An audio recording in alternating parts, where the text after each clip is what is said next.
Good morning, everyone! Welcome po to our Sunday service. Good morning! So tayo po tayong lahat as we start, and before we proceed to our worship, let's first read our scripture in Hebrews 10. Hebrews 10:19, it says, "Therefore, brethren, having boldness to enter the holiest by the blood of Jesus, by a new and living way which he consecrated for us through the veil that is his flesh."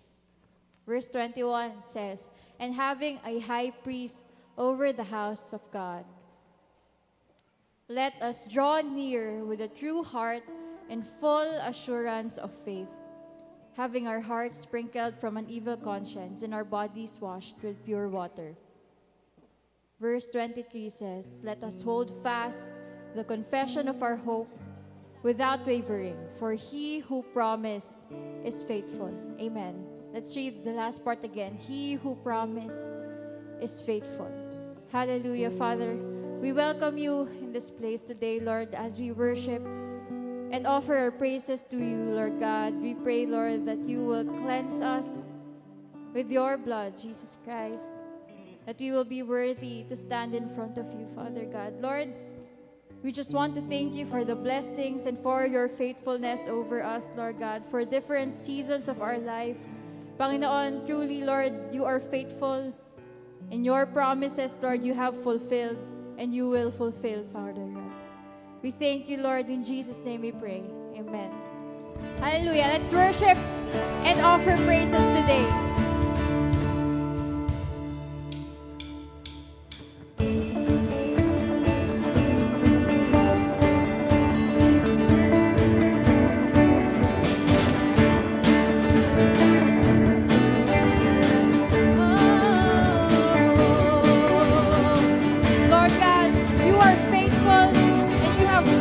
Abundantly, more than I can hope or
are more than enough for us, Jesus. Hallelujah. Let's continue to praise and lift up the name of Jesus in this place. Amen. With God, all things are possible. Amen.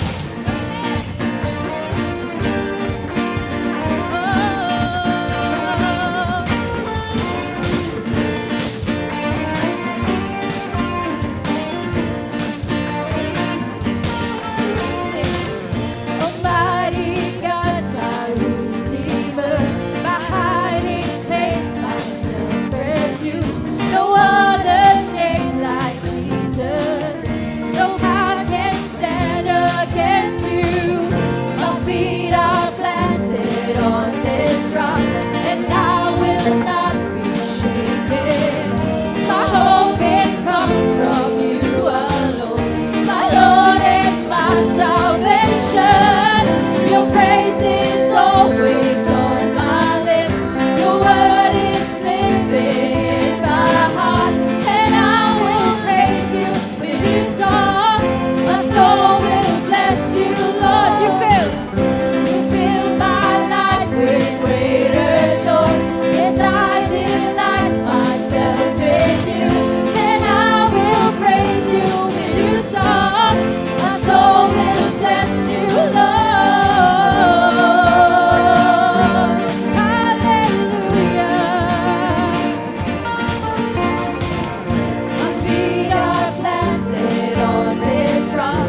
Lord, with you all things are possible, Father God. You are the God who fulfills your promises, Father. We are in awe of your presence, Father. Hallelujah. We welcome you in this place.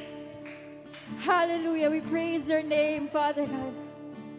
Let us continue to be in awe of his presence. Let us continue to meet him, to pour out our hearts. Hallelujah.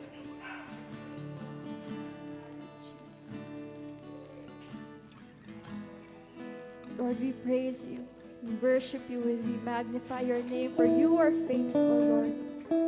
You are faithful to your church.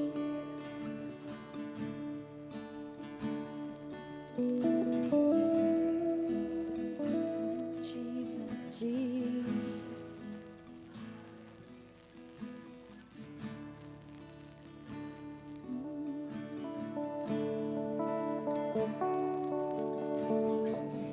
I will bless the Lord forever.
Hallelujah.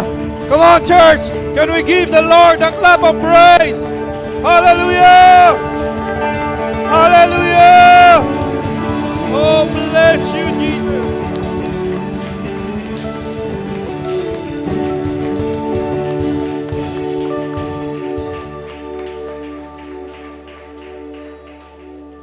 Hallelujah.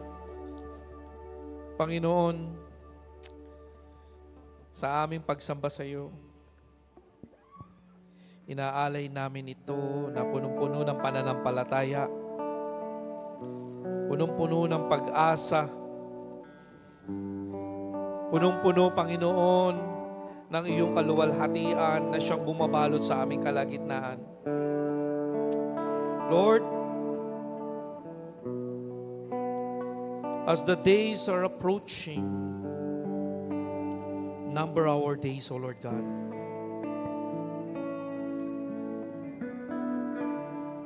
Sa mga sitwasyon po na aming nararanasan,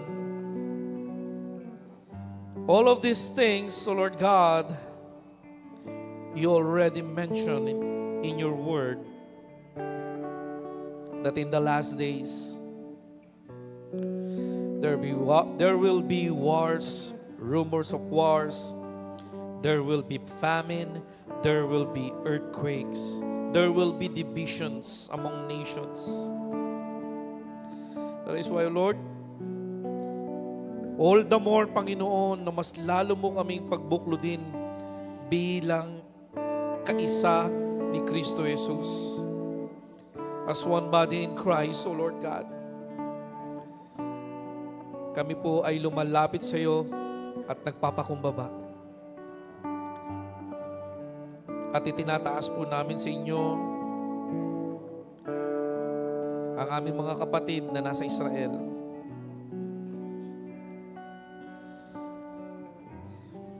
Lord, you have said that whatever words that you have spoken, it will come to pass. As the days that we are experiencing, we don't know what the future will bring, oh Lord. But as long as you are with us, we will walk through, and you will guide us, and you will walk us through whatever difficulties that may come. Lord, alam po namin na inihahanda mo ang bawat isa sa amin para mas lalo kami, Panginoon, na maging matatag, na kung paano niyo po hinuhubog ang aming puso, ang aming pagkatao, ang aming pag-uugali. Dalangin po namin, Panginoon, na kami po ay maging kagamit-gamit sa iyong ubasan. Because, Lord God, you have said that we must be watchful to the things that is happening, especially now in Israel. Kaya, Panginoon, hayaan po ninyo na sa pagsama-sama po namin, kami po ay magpapalakasan. Kung paano nyo po inihahanda ang aming puso't isipan sa pagtanggap po namin sa iyong banal na mensahe, na ito, Panginoon, ay magbigay ng spiritual nourishment sa aming buhay bilang iyong mga anak. At dalangin po namin, Panginoon, ikaw lamang ang maitataas sa aming buhay. Thank you so much, O Lord. We love you and we honor you. In Jesus' name we pray. Amen and amen. Hallelujah. Sige po, palakpakan po natin ang Panginoon as we proceed with our message. Pwede po muna, magbatian po muna tayo. Let us greet one another with the greetings of the Lord.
Amen! Hallelujah! Praise the Lord! Amen. God is good! And all the time. Praise God. Sige po, tayo po ay makakaupo na. Ayan. Welcome po sa ating pong gawain. And to all our televiewers, those who are watching, welcome po sa Word for the World Las Piñas. Are you ready to receive the Word? Amen. So again, hindi po ako magsasawang sabihin, ilabas na po natin ang ating mga notebook at ballpen or lapis para po sa pag-take down ng ating mga notes sa mensahe po na ating tatanggapin ngayong araw na ito. And of course, sa pagpapatuloy po ng serye po Hindi ko na po patatagalin. Tatawagin ko po ang ating tagapagsalita. Can we give the Lord a cup of praise? We welcome Pastor Rico Manalo.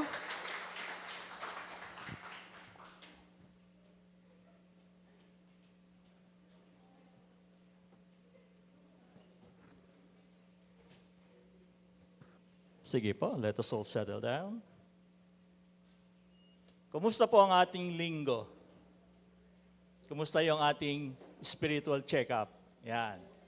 Ito po yung topic natin at itutuloy lamang po natin yung ating spiritual check-up nung nakaraang Sunday. Kasi po, 5 po yan, 5 parts of our body which are very important para po sa ating, of course, physical check-up. Hindi po ba? Pag tayo po'y nag-apply ng trabaho, tayo po'y hinahanapan ng physical check-up, di po ba? Or medical check-up. Yan. Madalas yan, nire-require po yan, at pag hindi mo naipasa yan, hindi ka matatanggap sa trabaho. Tama po ba? Meron akong naalala ko po, meron pong isang kapatiran tayo na nag-apply ng trabaho. Naipasa na niya yung kanyang intellectual exam niya, yung interview niya. And then isa na lang, yung kanyang medical requirement na kailangan mapasa niya yon. Unfortunately, hindi po niya naipasa.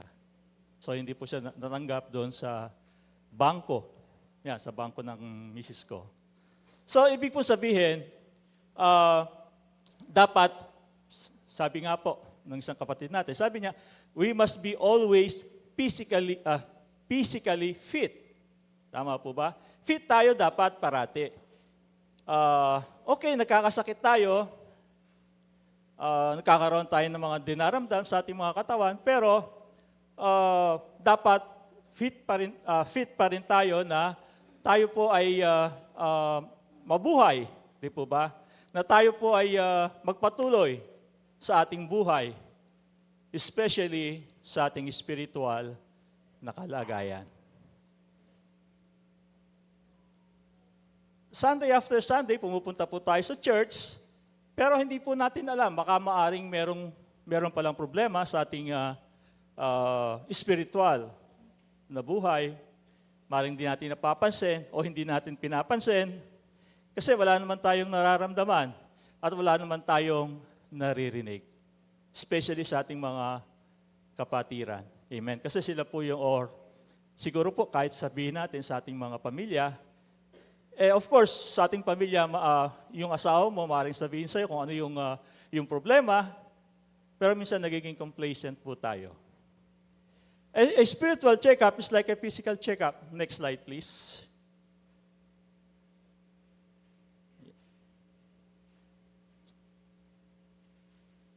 A spiritual check-up is like a physical check-up. Kung tayo po ay pupunta sa doktor, bago po niya tayo bigyan ng prescription, siyempre, check-in muna niya tayo bago niya sasabihin kung ano yung mga dapat nating i-take o kung ano dapat nating gawin. Di po ba? A spiritual check-up is designed to help you grow in our people good spiritual habits. Sa church po, dapat meron po tayo nito. Although sabi ko, nagkakaroon ba tayo ng spiritual check-up dito sa church? Actually po, sabi ko, siguro similar ito sa isang open forum, di po ba? Na kung minsan, dapat mag-sit down tayo sa ating mga kapatiran, sa ating pastor, at tingnan po natin kung ano yung ating, kung may problema. Sabi ko nga, baka hindi natin alam, hindi natin napapansin, pero meron pala tayong problema sa isang kapatiran, o meron tayong problema sa church na hindi po natin alam. Amen? Siguro, maaaring gawin po natin ito every now and then, na tayo po, mag-sit down po tayo sa ating mga kapatiran, o kay pastor, o kung sa sino man nakakonfidante nyo, pwede kayong magtanong regarding your spirituality o yung tinatawag nating spiritual check-up. Again, inaanyayahan ko po kayong tumayo at basahin natin ang ating text, reference text dito sa Proverbs 4:20-27. Proverbs 4:20-27 says, "My son, give attention to my words. Incline your ear to my sayings. Do not let them depart from your eyes. Keep them in the midst of your heart, for they are life to those who find them, and health to their flesh. Keep your heart with all diligence, for out of it spring the issues of life. Put away from you a deceitful mouth, and put perverse lips far from you. Let your eyes look straight ahead, and your eyelids look right before you. Ponder the path of your feet, and let all your ways be established. Do not turn to the right or to the left. Remove your foot from evil." Let us pray. Dakilang Diyos, maraming salamat po sa pagkabasa ng iyong salita, Panginoon. Tunay nga, Panginoon, nangungusap ka sa mga salitang ito, Panginoon, at binibigyan kami, Panginoon, ng aral, O God, sa kailaliman po nito. Tunay nga po, Panginoon, na meron kang pinapakita sa amin, meron kang itinuturo sa amin, at meron kang inihahanda para sa amin, Panginoon, dito sa buhay nito. Pagpalain mo po kami, Panginoon, sa umagang ito. Pagpalain mo ang bawat isa. At tunay po, Panginoon, maitaas ka parati, palagi, O God, sa aming kalagitnaan. Pinupuri ka namin, pinasasalamatan ka namin, sa pangalan ng iyong anak na si Jesus. Lahat kami magsabi ng Amen. Amen. Sige po, makakaupo na po tayo.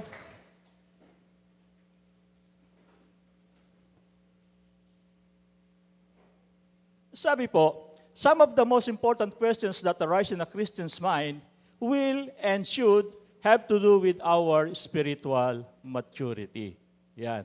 Marami pong issues sa buhay natin ang may kinalaman sa ating spiritual na pamumuhay o yung tinatawag nating spiritual maturity. Ang parati nating tanong, ako ba'y lumalago? Am I growing? Ako ba'y, paano ba ako lumalago? Ako ba'y palapit sa Panginoon o palayo sa Panginoon? Pangatlo, is maturity evident in my life? Sa tingin ko ba, ako ba'y matured na sa buhay ko?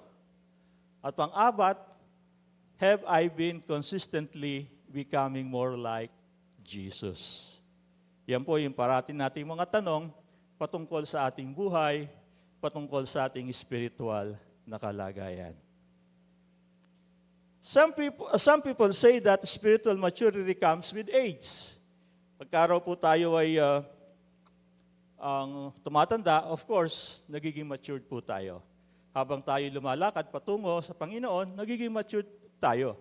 Tama naman po yan. Pero ang maturity po, it comes with life's experience. Ano po ba yung mga nararanasan nyo? Ano po ba yung sa araw-araw, yung sinasabi nating day by day, what happens to your life? Is there anything being added to your life? Meron bang pagbabago? Meron bang patuloy na pag-angat ng inyong relasyon sa ating Panginoon? Meron, nung last time po, pinag-aralan natin yung signs of a spiritual person. Pero mas naliman po natin. Meron po tayo rito, 5 signs of spiritual maturity. Yan. Kung nakaraan, tinanong ko lang ano ba yung mga signs na tayo po ay spiritually lumalago o nagmamature. Dito po, titingnan po natin kung masasabi natin na tayo po ay spiritually or we are going to spiritual maturity. By the way, ang spiritual maturity po, we cannot earn it here. Tama po ba? Hindi po tayo magiging, sasabihin natin, ay, spiritually matured na ako. Kasi for me po, para sa akin, ang spiritual maturity po natin ay ma-attain lang po natin pag tayo nandun na sa presensya ng Panginoon. Amen? Ibig sabihin, as long as we live in here on earth, tayo po'y nagkakasala. Tama po ba? Tayo po'y nakakapag-isip ng hindi maganda sa ating kapwa. Tayo po'y minsan nag-iisip ng mga bagay na hindi maganda. Sabihin po natin, tayo po ay patuloy na nagkasala even in our mind. Kahit sa isip lang, tayo po'y nagkakasala. Yung mag-imbut ka lang, sabi nga, huwag tayong mag-isip ng masama sa ating kapwa, pero nagagawa po natin. Being as it may, na tayo po ay mga tao, nangyayari po na nakakapag-isip tayo ng hindi maganda sa ating kapwa. Ako po, yun po isang problema ko. Hindi po ako ganun na mag-isip ng masama sa, hindi siguro masama, kundi yung doubt ba? Amen? Yung may doubt ka sa kausap mo, lalo na kung hindi mo kilala, meron kang sa kanya na baka hindi maganda ang tao, ang kalooban ng taong ito, o meron siyang gagawing hindi maganda. Ako po, hindi ganon. Para sa akin, lahat ng tao ay mabuti. Para sa akin yon, hindi po sa atin lahat. Wala naman po masama doon na tayo po ay maging maingat. Tama po ba? Maging maingat tayo sa pakikitungo sa ibang tao. O minsan kahit sa ating mga kapatiran. Amen? Kasi hindi po natin alam ang kalooban ng bawat isa. Nakakaalam lamang po niyan between him and God or between you, between me and God, ganun lamang po. Pero hindi po natin kilala ng not unless ay pamilya mo siya o talagang matagal mo na siyang kakilala. Kaya sabi nga, yung iba, mahirap silang magtiwala. Okay lamang po yun. Okay, so ano po ba yung mga signs na tayo po isang patungo na sa ating spiritual maturity? Number 1, you see trials as training. Tayo po ba nakakaranas ng mga trials? Hello? Everyone's ay nagkakaroon po ng trials. Lahat po tayo dumadaan po dito. But of course, we don't consider trials as disappointments, kundi we consider them as trainings. Tama po ba? Sa pamamagitan po niyan, ng mga trials na yan, lalo tayong, ang tawag doon, napapalapit sa ating Panginoon. Lalong lumalakas ang ating pananampalataya. We see our trials as training for us to be more malapit sa ating Panginoon. More nearer to our God. Sabi po ng Romans 5:3-4, not only so, but we also glory in our sufferings because we know that sufferings produces perseverance, character, and character, hope. Yan. Yung po mga dinaranas nating kahirapan, sufferings, they are only trainings, not persecutions, but trainings. Our God is training us para po tayo ay hindi mapalayo sa Kanya. Amen? Minsan iniisip natin, ay, pagpapalo. We call them pagpapalo instead of pagpapala. Amen? Pero the thing is, kahit yan po ay pagpapalo, yan po ay pagpapala. Amen? Palakpakan nga po natin ang Panginoon.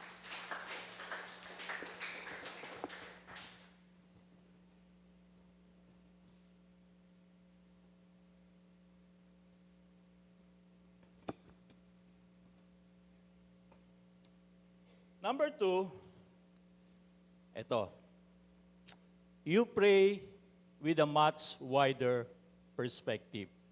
Last Friday, narinig ko yung sa kapatiran natin. Sabi niya, Pastor, dati po ang mga prayer ko ganito lang. Tungkol lang sa sarili ko, sabi niya. Ito lang ang prayer ko. Kung ano lang yung gusto ko, kung ano lang inais ko, yun lang ang pinagpipray ko. Pero ngayon sabi niya, ang pinagpipray ko, marami na akong pinagpipray. Hindi lamang yung buhay ko. Ngayon kasama na yung mga kapatid ko, parents ko, kapitbahay ko, kaibigan ko, maging yung mga tao na hindi ko, na sabihin natin wala tayong pakialam, pero pinagpipray natin. Why do we pray for Israel? Even though, siguro, sabi ko nga, nung nakita ko po yung news, sabi ko, itong mga tao na to, I'm referring to those Hamas, na walang habas o walang awa silang nagpaputok, pinatay yung mga civilian. But still, sabi ko, dapat pinagpipray din natin sila.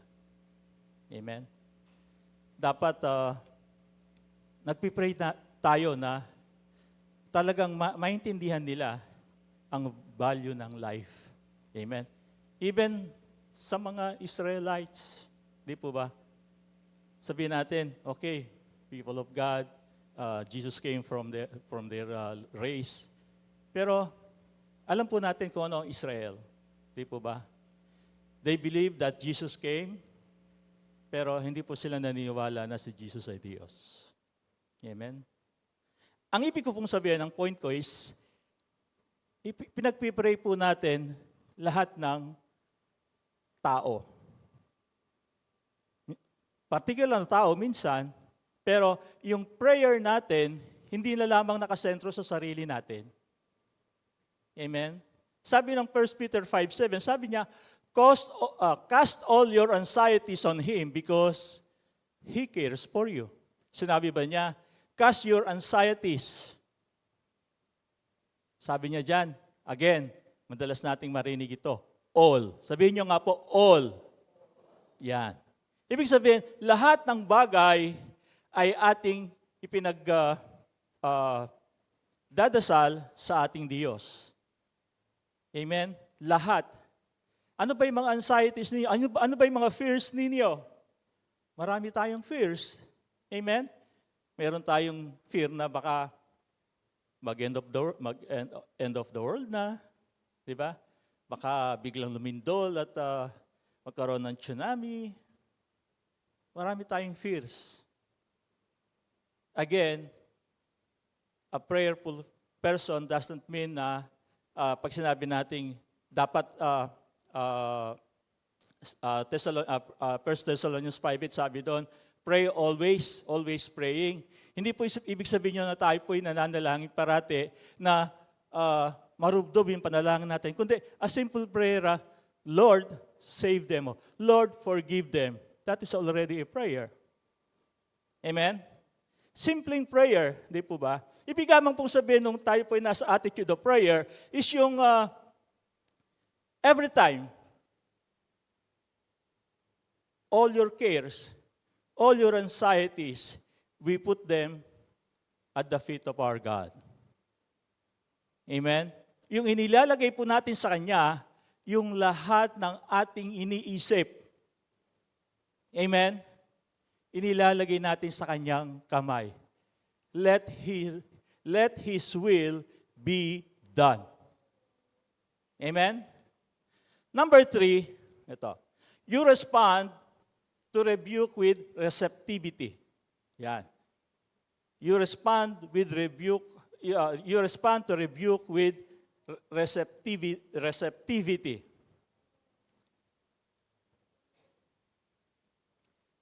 Madalas po sa atin, pag tayo po ay na-offend, dinidepensahan po natin ang sarili. Normal po yun, di po ba? Pero ang sabi dito, pag ikaw ay na-rebuke, dapat tanggapin mo. Amen? Ang isang sign ng isang spiritual mature person o nagmamature spiritually, ay yung tinatanggap mo. Ano ba yung sinabi niya? Totoo ba? O baka naman, kasi inisip mo, baka naman sabi lang niya yun. Di po ba? Tinatanggap mo yung mga mali na sinasabi sa'yo. Hello? Tinatanggap mo yung mga bagay na mayroon kang pagkakamali. Hindi yung, anong tawag natin doon? pinagtatanggol mo pa. O sinasabi mo, tama lang yung ginawa ko. Proverbs 26:12, sabi niya, okay, ito na lang muna. Proverbs 27:5, wala po dyan. Sabi niya, better is open rebuke than a hidden love. Mas maigi po na pagsabihan ka kaysa sasabihin mo, mahal mo siya, pero hindi mo naman, ibig sabihin, sinasabi mo sa sarili mo, sa Panginoon, na mahal mo siya, pero wala ka namang ginagawa. Halimbawa, pag kami nanghingi sa inyo o nanghingi sa inyo, sabi mo, meron ka naman, pero sabi mo, pagpipray kita. Hello? Meron ka naman, pero sabi mo, sige, pagpipray po natin ang problema ninyo. Ibig sabihin, kung meron kang kakayahan na magbigay, bakit hindi ka magbigay? May kakayahan ka naman At hindi naman kawalan sa inyo kung ano man ang inyong ibibigay. Amen? Kung mayroon kang ibibigay. At kung sa tingin mo, talagang kailangan ng tao na yon yung hinihingi niya sa iyo. Amen? Kung talagang kailangan, makikita mo naman po yan. Wala naman siguro manghihingi sa inyo na mayroon naman siya. Tama? Wala namang manghihingi sa inyo o manghihiram sa inyo na kung mayroon naman siya. Ang nanghihingi o nanghihiram, wala sila. Pero lang, kung ang talagang interest nila ay manloko. Pero mas madalas, kahit ikaw sa sarili mo, hindi ka manghihingi kung mayroon ka naman. Tama? Hindi ka manghihingi kung mayroon ka naman. Proverbs 26:12, sabi niya, do you see a person wise in their own eyes? There is more hope for a fool than for them. Mas maigi pa po sa isang tao na sabi diyan, fool, kaysa sa isang tao na sinasabi niya, mahusay siya at magaling siya, seeing himself wise in his or their own eyes. Pangapat, eto, habitual sins are fading. Mapapansin niyo po yan sa sarili ninyo. Amen? Ako po, nung ako po ay naunang makakilala sa Panginoon, bago po ako nakakilala, mahilig din po ako magmura. Sino po dito mahilig magmura?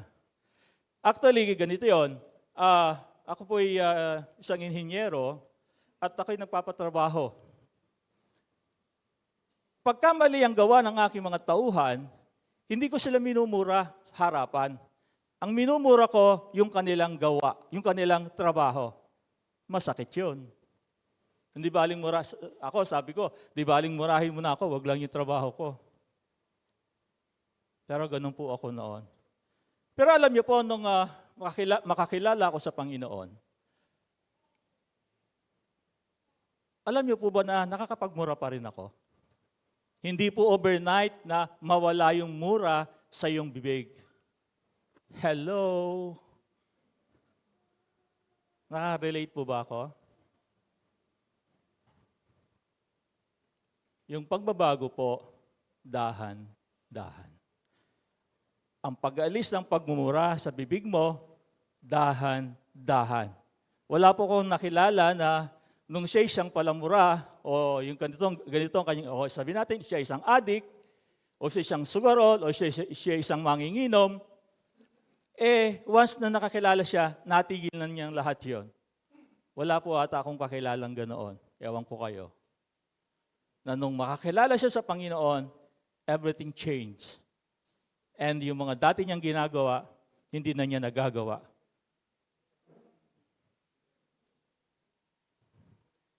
Hindi po ako naniniwala doon. Bakit po kanyo? Kasi po, naging habit na niya yon. Alam niyo po ba ang ibig sabihin ng habit? Yung nakasanayan mo na. Hindi mo yon basta maiaalis sa sistema ng katawan mo o ng pag-iisip mo. Habit. Sabi ko nga, bakit habit? Habit daw po, magsisimula daw po yan sa I. Tapos naging it. Pagka it, yun na yung sin o yun na yung ginagawa. Tapos naging habit. Yan, unti-unti ginagawa mo. Tapos naging, after a bit, nagiging habit na. Pagpatuloy mong ginagawa ang isang bagay, nagiging habit. Sabi nila, it takes 30 times na ginagawa mo ang isang bagay para ito'y maging habit. Pag 30 times mo siyang ginagawa, tuloy-tuloy, it becomes a habit. Whatever it is, whether it is a good one or a bad one, nagiging habit siya pag parati mo siyang ginagawa continuously. Sabi, 30 times, nagiging habit ang isang bagay. Okay, Ephesians 4:22 says, you were taught regarding your former way of life to put off your old self, which is being corrupted by its deceitful desires. Yan. Number 5, ito. Alam ko ginagawa po natin to. We are imitating Christ. Amen? Signs of a spiritual mature or person is he is imitating Christ. Ang sabi ng 1 Corinthians 11:1, follow my examples as I follow the examples of Christ. The goal of the Christian life is to imitate and emulate the character of Jesus himself. How do we imitate Christ? Number 1, letter A is loving others. Of course, pagka po ini-imitate natin ang ating Panginoon, then we begin to love others. Because ito ang number 1 command ng ating Panginoon. Di ba? Love Him, at pagkatapos, love others. John 13:34, a new command I give you, love one another as I have loved you, so much you must love one another. Pangalawa, growing in holiness. Yan. Tayo po ay nagiging holy. Leviticus 11:45 says, I am the Lord who brought you up out of Egypt to be your God. Therefore, be holy, for I am holy. Bakit sinasabi ng Panginoon na dapat daw maging holy tayo dahil siya rin po ay holy? We can imitate Christ. Di po ba?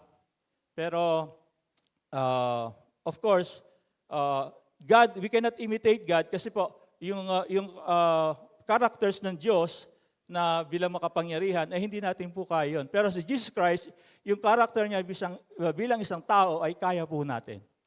Amen? We can imitate Jesus Christ, but we cannot imitate the power of God.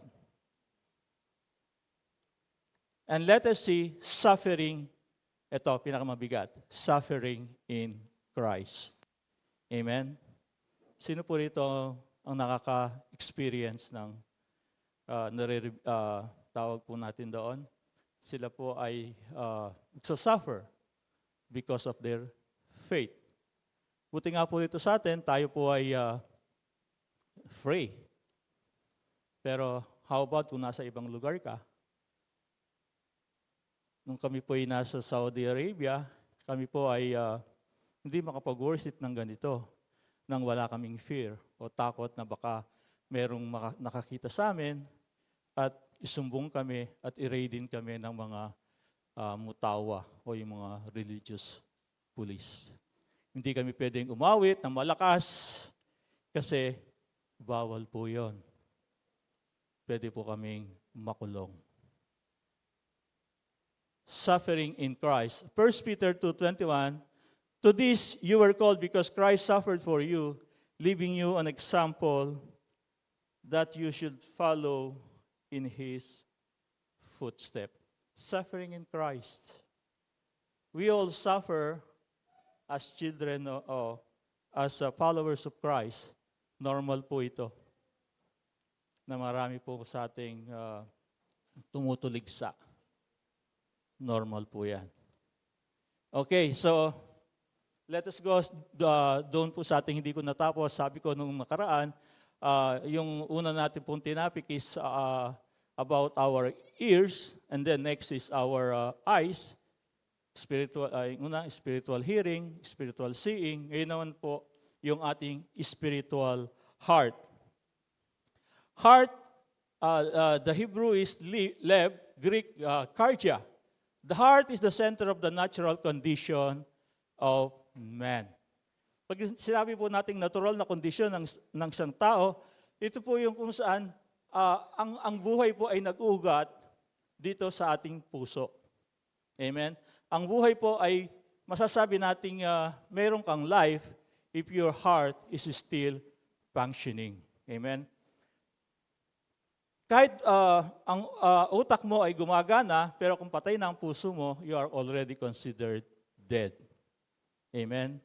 Pero, kaya nga po, yung iba, sabi nga, yung nire-resuscitate sila para bumalik yung tibok ng kanilang puso. Pero wala tayong maririnig na nire-resuscitate ang kanilang mga utak. Amen? Yung iba, nakikita po natin, buhay pa sila, kasi gumagana pa yung puso. Pero yung utak, hindi na. Comatose. Brain dead.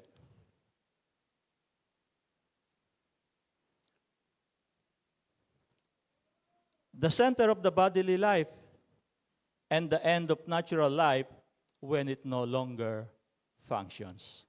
That is the heart.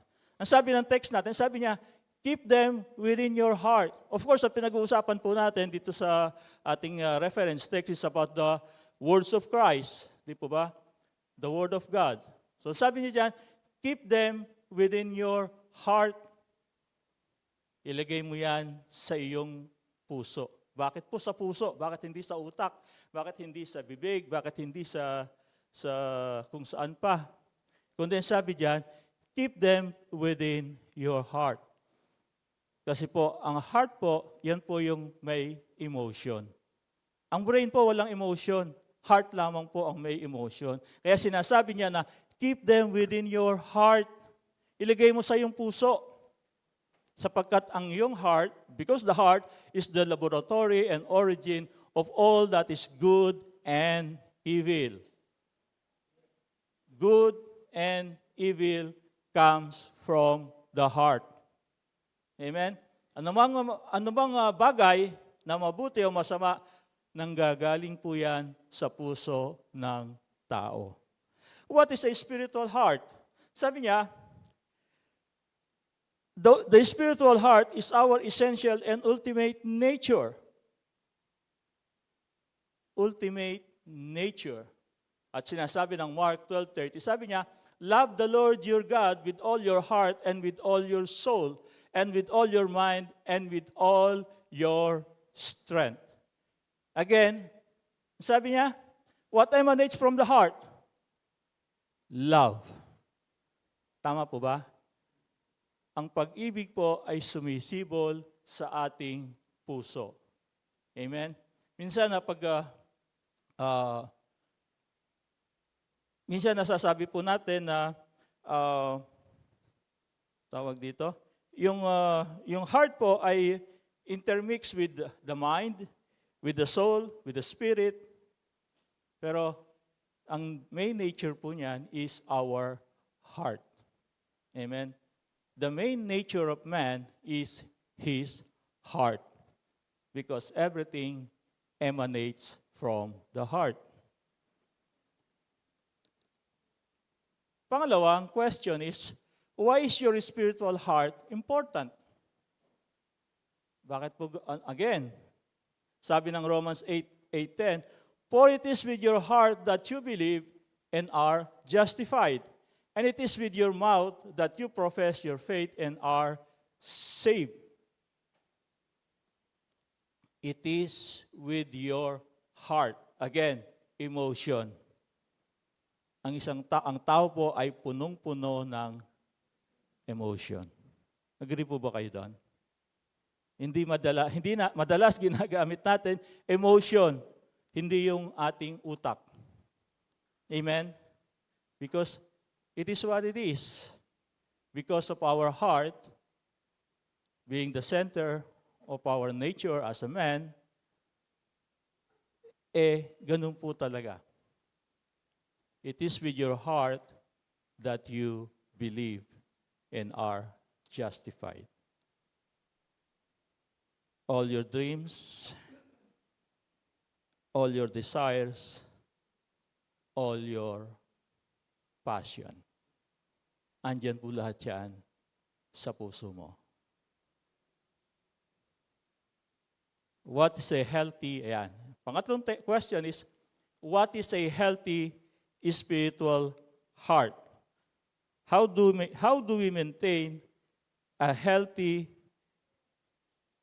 heart or healthy spiritual heart? Sabi ng Ephesians 3:17, so that Christ may dwell in your heart through faith. And I pray that you being rooted and established in love. To maintain a healthy spiritual heart is to let Jesus live in your heart. Galatians 2:20 says, Christ lives in me. CLIM.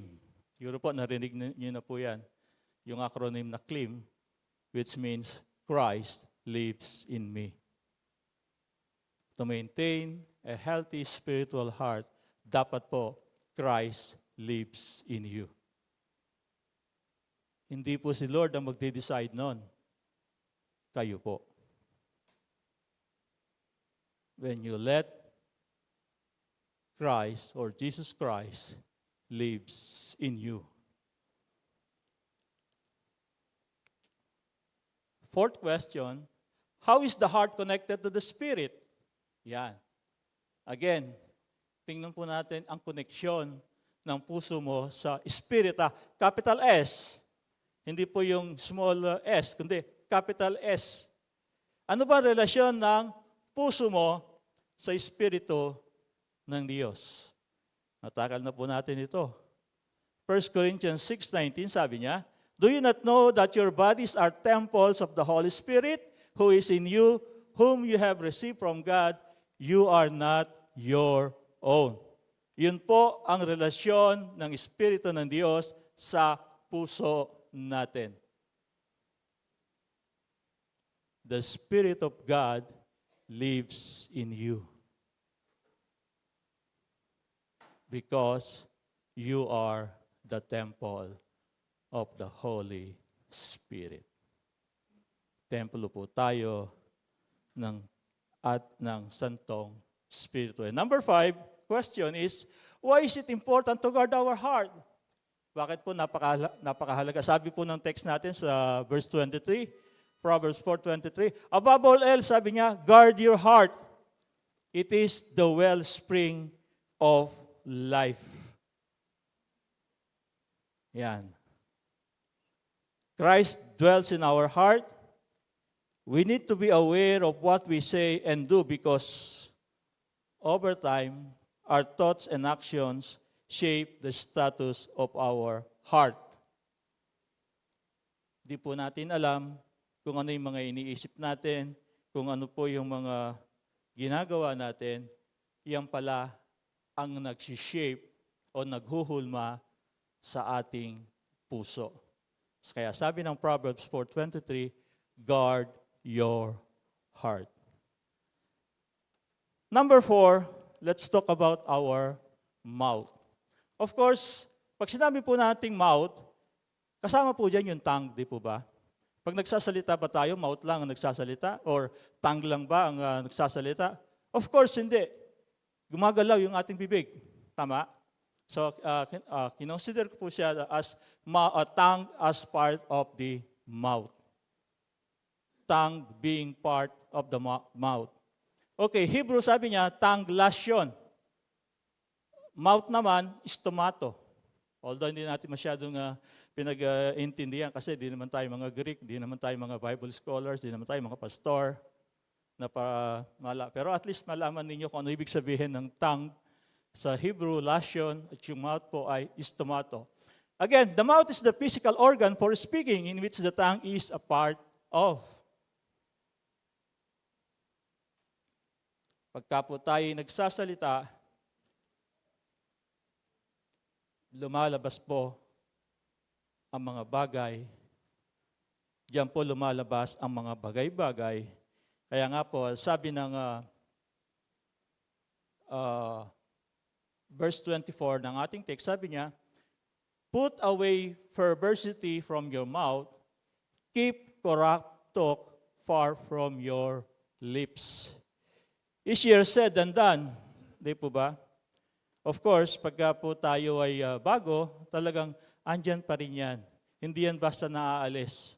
Pero as we go on with our spiritual maturity or our spiritual growth, then all these things ay unti-unti pong nawawala sa ating bibig.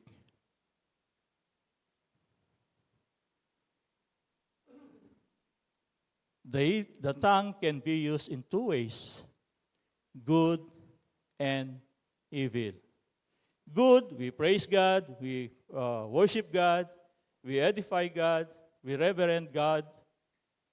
And for evil things, we curse, backbite, flattery, and poisonous words. Mga bagay na ating nagagawa ng ating dila. Number one question is, what does the mouth of a person reveals? Ano po ba ang pinapakita ng bibig ng isang tao? The mouth is used for eating, di po ba? Speech, breath, communication, interaction.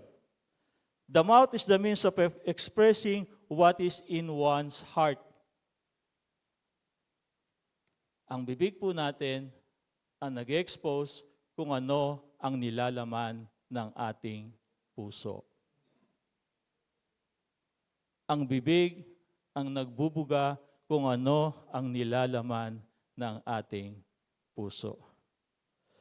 Luke 6:45, a good man brings good things out of the good stored up in his heart, and the evil man brings evil things out of the evil stored up in his heart.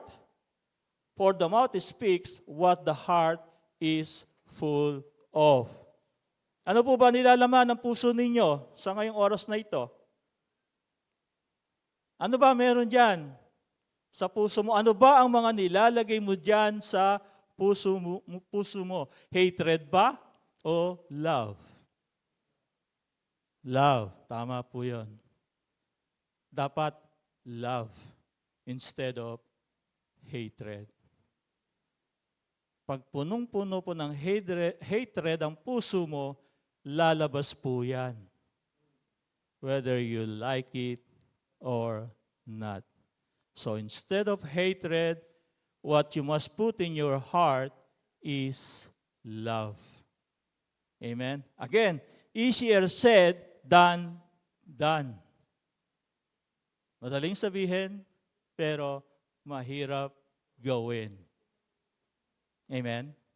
Palakpakan nga po natin ang Panginoon. At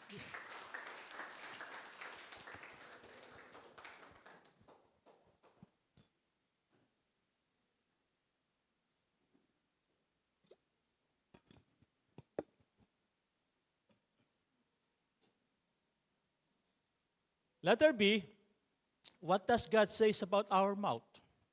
Ano po ba ang sinasabi ng Panginoon patungkol sa ating bibig? Proverbs 21:23 says, whoever keeps his mouth and his tongue keeps himself out of troubles. Ayan. Sino po dito nakikipag-away dahil sa mga simpleng bagay?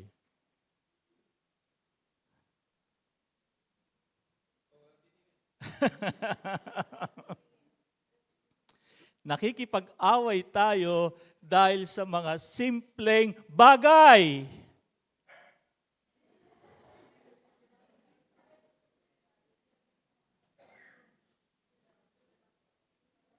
nagkasagian lang ng konti, nabangga ng konti, nagagalit na.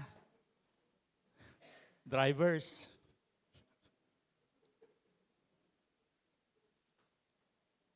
Maliit na bagay, pero lumalaki dahil sa ating bibig.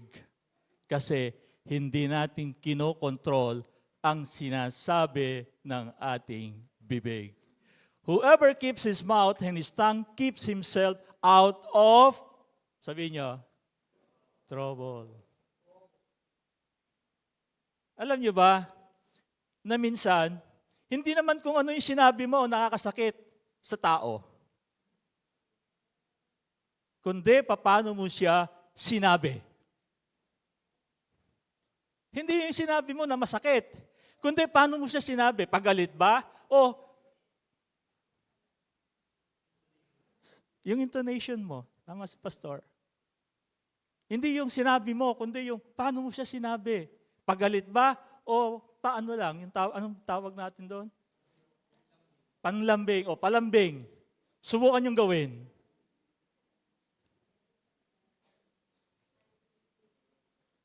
Subukan yung gawin na sabihin ng pagalit at palambing. May difference. Tama? It is how you said, not what you said. Pangatlo, what does the Bible tells us about the tongue? Ano po ba sinasabi ng Biblia patungkol sa ating dila? Ayan. Sabi ng James 3:5-6, sabi niya, likewise, the tongue is a small part of the body, but it makes great boast. Consider what a great forest is set on fire by a small spark. Nakita na po ba kayo ng sunog sa gubat? Wildfire? Nagsimula lang yun sa maliit. Again, sasabihin ko sa inyo, dahil sa maliit na bagay, lumalaki. Dahil sa ating bibig. The tongue is also a fire, a world of evil among parts of the body. It corrupts the whole body, sets the course of one's life on fire, and is itself set on fire by hell. Yan po ang nagagawa ng ating bibig kasama ang ating dila, kung ano ang nilalabas natin diyan. Letter D, what comes out of the mouth? Oh, ito, ganun din naman to. Don't you see that whatever enters the mouth goes into the stomach and then out of the body? But the thing that comes out of a person's mouth comes from the heart, and this defiles them. Tayo po kung ano pumapasok sa bibig natin, hindi po yan ang nakakasira sa atin, kundi kung ano yung lumalabas diyan. Hindi yung kinakain natin. Yung kinakain natin, ilalabas din natin yan. Of course, ibang ano na siya. Ibang itsura niya. Pero yung nilalabas ng bibig natin, yun ang nakapagpapasira o nakapagpapasama sa atin. What comes out of our mouth. Panglima, how do we sin with our mouth? Again, related po yan. The Lord detests lying lips, but He delights in people who are trustworthy. The most common sins we commit are related to speech. Again, inuulit ko lamang po ito. Yung mga nagagawa po nating mga bagay o nakakasala tayo, nagsisimula yan sa ating pananalita.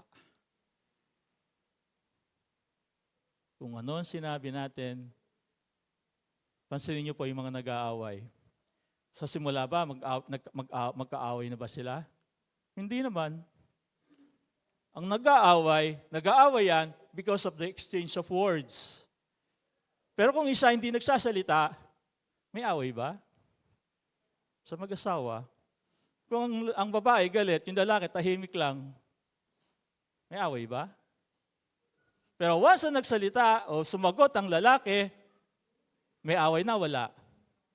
Meron na. Kasi dalawa na kayo nagsasalita. Sabi ko nga, walang away kung isa lang ang nagsasalita. Hello sa mga mag-asawa. Beware.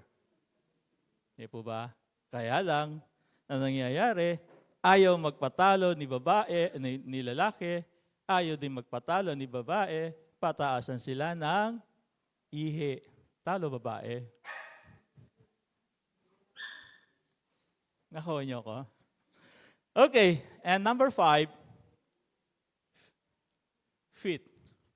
Okay, tapos na tayo sa heart, sa mouth, and last is our feet. What are our spiritual feet or spiritual walking? Feet is the Greek is reghel or karkol. Mahirap na naman. Kaya ayoko nung magsasite ng mga Greek kasi ang hirap i-pronounce. Tapos di naman natin naiintindihan kasi Greek nga di po ba? Di man tayo Greek. The lower extremity of the leg below the ankle on which a person stand or walk. Alam naman po natin 'yan. Sabi ng text natin, okay, hindi lamang yan sa pag-walking, running, swimming, climbing, and countless other activities, we use our feet. Di po ba? Sabi po ng text natin, make level paths for your feet, take only ways that are firm. So verse 26, sabi niya, do not swerve to the right or to the left. Keep your foot from evil. Tanong, are we walking straight towards God's truth without wavering? Nagpapatuloy nga ba tayo? Or minsan sabi nga dyan, we tend to go left or right. Depende sa atin. Gusto natin left or right. Ibig sabihin, hindi straight, hindi yung tamang daan. Or nagwe-waver po tayo sa ating paglakad. Question number 1 is, what does the Bible tells about feet? Ano po ba sinasabi ng Biblia patungkol sa ating mga paa? Often, the reference for feet in the Bible is to walk. Pag sinabi po nating feet, it means to walk. Tayo po ay dapat lumalakad. To walk the moral conduct of life. Dapat tama po yung ating paglalakad. Hindi po tayo ma-stumble, mapatid, madapa, matumba. Dapat we are walking in an upright or straight manner. Ang sabi po ni Job, sa maraming panahon na siya tinutuligsa or yung mga kaibigan niya, sinasabi na bakit ka ganyan, bakit ganyan ka pa rin at patuloy ka pa rin naniniwala sa Diyos o nagre-rely sa Diyos in spite of the many things that happened to you. Ang sabi po ni Job, sabi niya, my feet have closely followed his steps. I have kept his way without turning aside. Sino po nakakilala kay Job? Wala nakakilala kay Job. Ayan. Dapat kilala niyo si Job kasi marami siyang sinulat. Siya po ay nawalan ng maraming bagay. Nawala yung pamilya niya, ng mga anak niya, ari-arian niya. Pero he never wavered in his faith. And at the end, nabalik yung mga bagay na nawala sa kanya, dumobli pa. Especially yung kanyang mga ari-arian. Sabi ng asawa niya, curse God and die. Sabi ni Job, no. I will never curse my God. I will keep his way without turning aside. Job 23:11. Next question is, how does the feet relate with the Gospels? Yan. Pinag-aralan po natin yan doon sa ating armor of God, di po ba? What does the feet relate to the armor of God?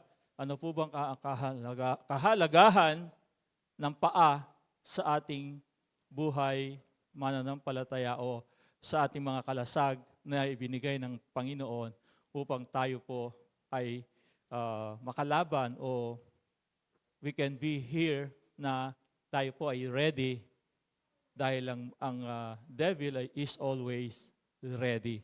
Ang sabi diyan, the word gospel means good news. And when we say good news, referring to the sacrifice Jesus made for us so that we can be saved. Pag sinabi pong gospels, yan po yung apat na isinulat ng mga four books of the New Testament, di po ba? Matthew, Mark, Luke, John. And mapapansin po niya, lahat po yan, it refers to the story of Jesus, how He lived on earth, how He lived His life on earth.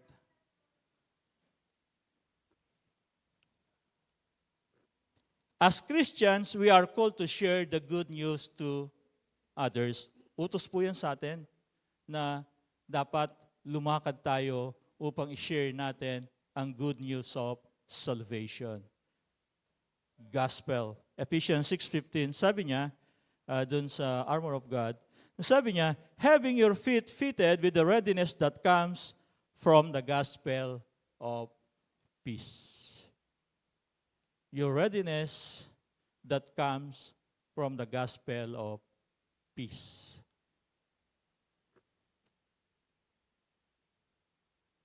Letter C, what does it mean to walk by faith? Ano po ba ibig sabihin na walking by faith?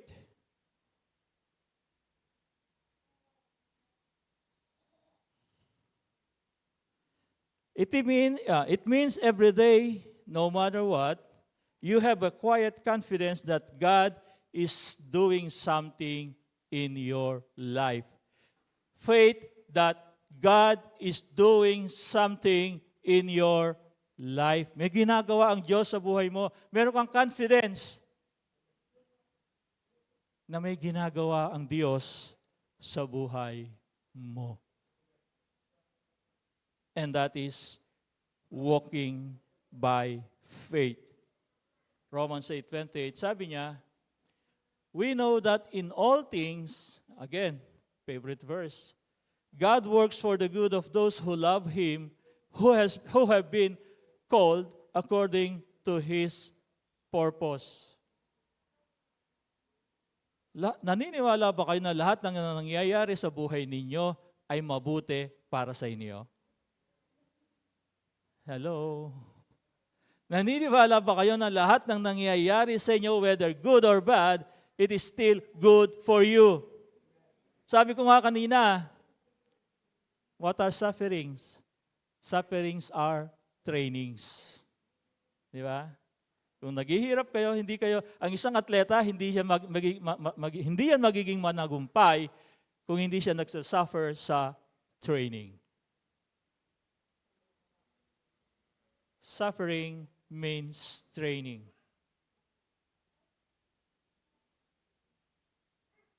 Walking by faith. Again, ito naman. What is walking by faith means? Walking by faith means having an eternal perspective so that we can feel home in both worlds. Ano po ibig sabihin nun? Walking by faith, not by sight. Pag sight po kasi, ang nakikita lang natin yung ibabaw. Diba? Ng isang bagay. That is sight. Kasi yun ang nakikita natin. Halimbawa, siguro, pwede natin gawing example, yung isang silya, nakikita natin, silya yan. Pero anong magagawa niyan? Kaya ba niya tayo? Pag umupo ba tayo dyan, hindi ba yan matutumba? That is faith. Di po ba? May mas malalim na kahulugan kaysa sa normal na ating nakikita. And that is faith. Hindi lamang nakikita mo siya, okay, mukha namang matibay. Pero kakayanin naman niya siguro akong dalhin. 2 Corinthians 5:6-8, ang sabi niya, so we fix our eyes not on what is seen, but on what is unseen. Since what is seen is temporary, but what is unseen is eternal. Nakikita po natin, pang ibabaw lang, pero yung mas malalim na bagay diyan, hindi po natin nakikita, and that is eternal. Sabihin nila, para kang fool kasi naniniwala ka sa bagay na hindi mo naman nakikita. Paano kung totoo? Kasi sabi nila, hindi naman totoo yan eh. Paano kung totoo? Walking by faith. And last, what does it mean to walk by the Spirit? Yan, kanina, walking by faith. Ngayon naman, walk by the Spirit. When we say walk by the Spirit, kasama natin ang Spirit. Again, capital S, Hindi po small s yan. Capital S. What does it mean to walk by the Spirit? The expression walk by the Spirit is a metaphor by Paul, uses to describe in a way to which believers are called to live. Metaphor po yan na sinasabi, dapat ganyan tayo mabuhay bilang mga anak ng Diyos. Galatians 5:16-17, sabi niya, so I say, walk by the Spirit, and you will not gratify the desires of your heart, of the flesh. For the flesh desires what is contrary to the Spirit, and the Spirit what contrary to the flesh. They are against each other, so that you are not to do whatever you want. Sabi niya, Spirit, kabaligtaran o kalaban ng flesh. Spirit of God, ayaw niyang umandar sa atin ang pagiging flesh. For the flesh desires what is contrary to the Spirit. Walking by the Spirit.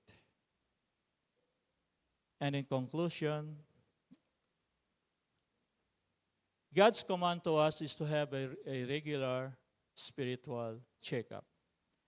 To see if we are growing to maturity. His gauge will always be His words, His teachings, commands, admonitions, mga bagay na sinasabi po ng ating text. The question is, are we spiritually fit to be citizens of His kingdom? Maaaring hindi pa sa ngayon, pero we are going there. Are there areas where we need to act? Yes. Marami pang mga bagay na dapat baguhin sa buhay natin. And 3, what have we accomplished so far? Marami na. May nangyari na. Patuloy na nangyayari sa buhay natin. Because we are abiding in Christ.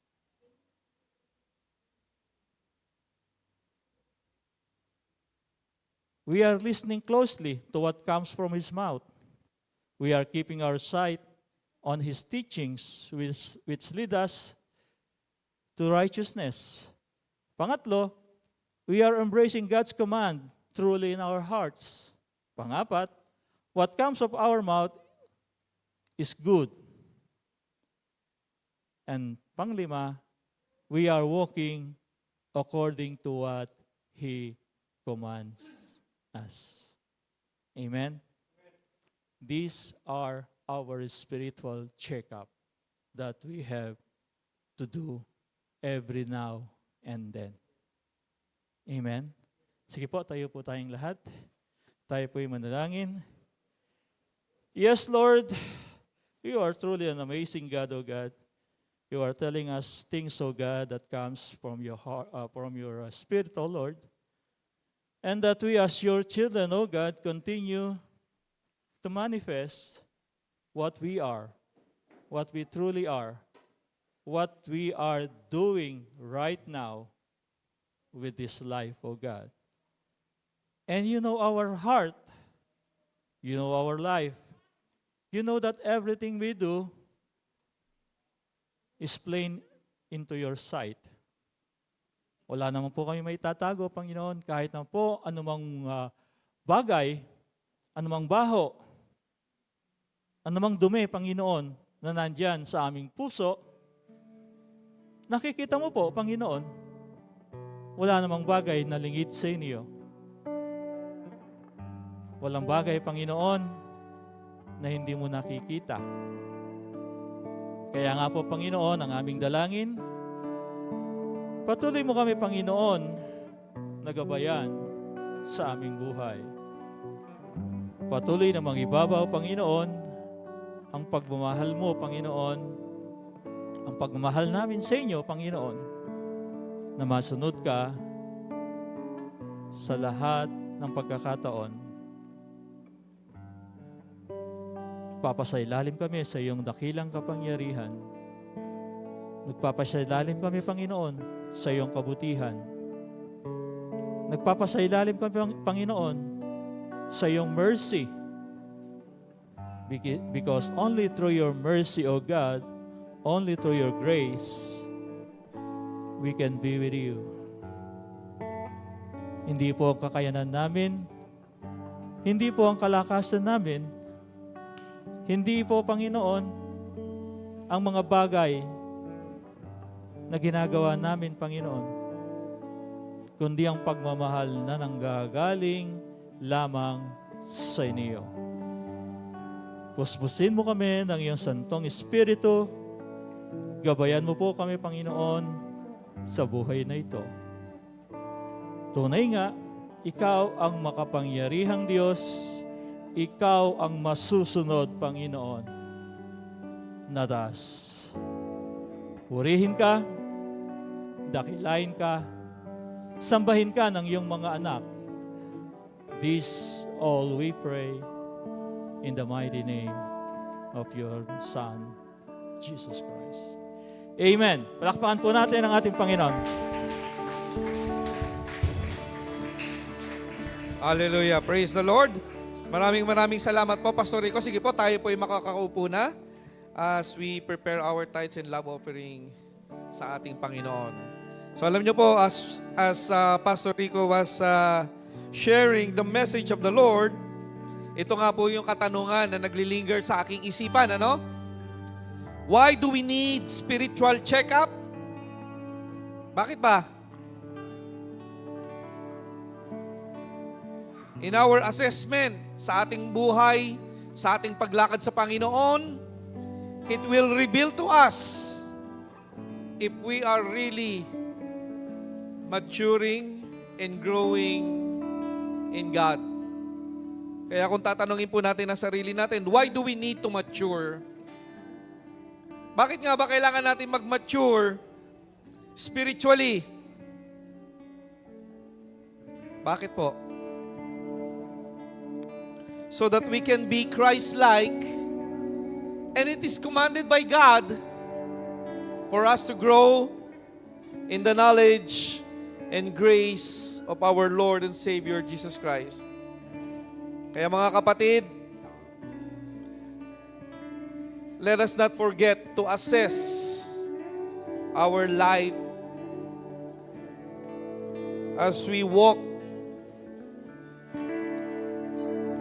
in the Lord our God.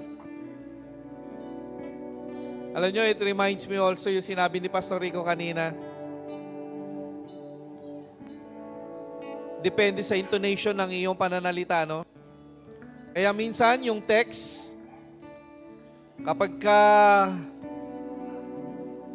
galit ka, depende yan kung paano mo babasahin. Kung may nag-text sa'yo, nagsabi sa'yo na, sorry na, kasalanan ko, ako ang mali. Pero kung babasahin mo ito ng galit, sorry na, oo, ako ang mali, ikaw ang tama. Parehas lang yung ibig sabihin, pero iba ang dating. Kaya minsan, sabi ko nga, mas maganda, kapag ka talagang gusto mong humingi ng tawad sa taong sinaktan mo, kausapin mo. Dahil pag dinaan mo sa text yan, at mali ang basa nung nakabasa, mas lalo pang lalala. So can we give the Lord a clap of praise? Amen. Are we blessed? Amen. Sige po. Let us prepare our tithes and love offering at tayo po ay hahandugan ng awit.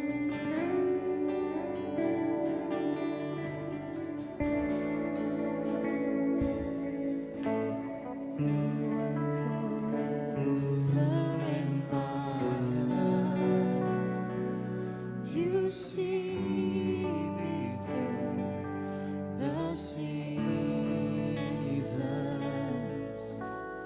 Cover me with your hand and lead me in your righteousness, and I look to you. And I wait on you. Sing to you, Lord, a hymn of love for your faithfulness to me. Buried in everlasting arms, you never let me go. Sing to you, Lord, a hymn of love for your faithfulness to me. Carried in everlasting arms, you never let me go. Through it all.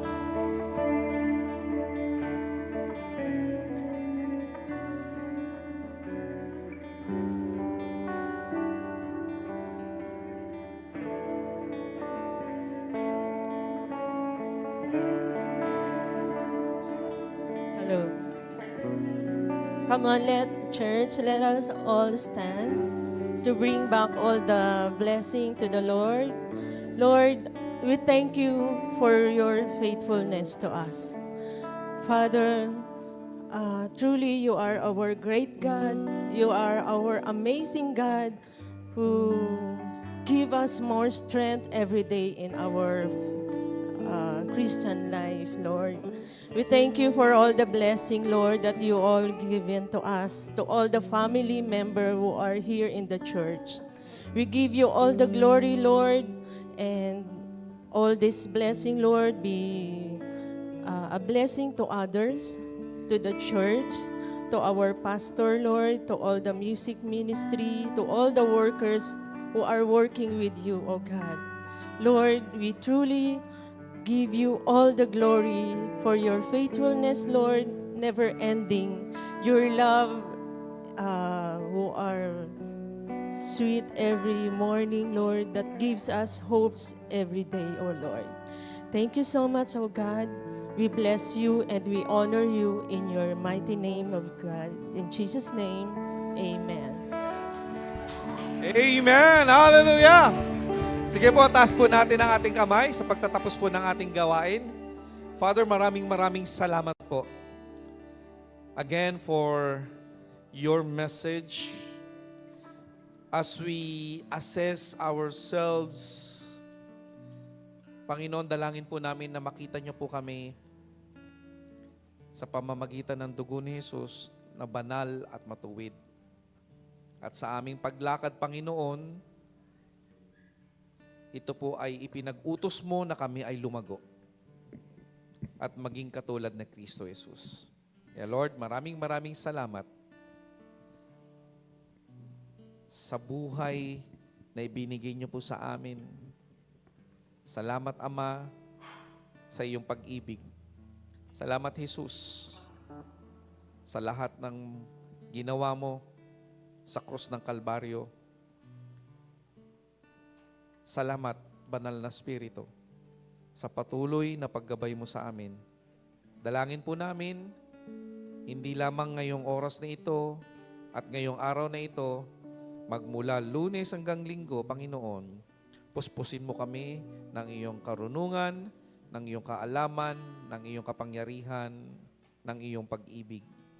At kami ay lalakad sa Espiritu at magmamanifest sa amin ang fruit of the Spirit.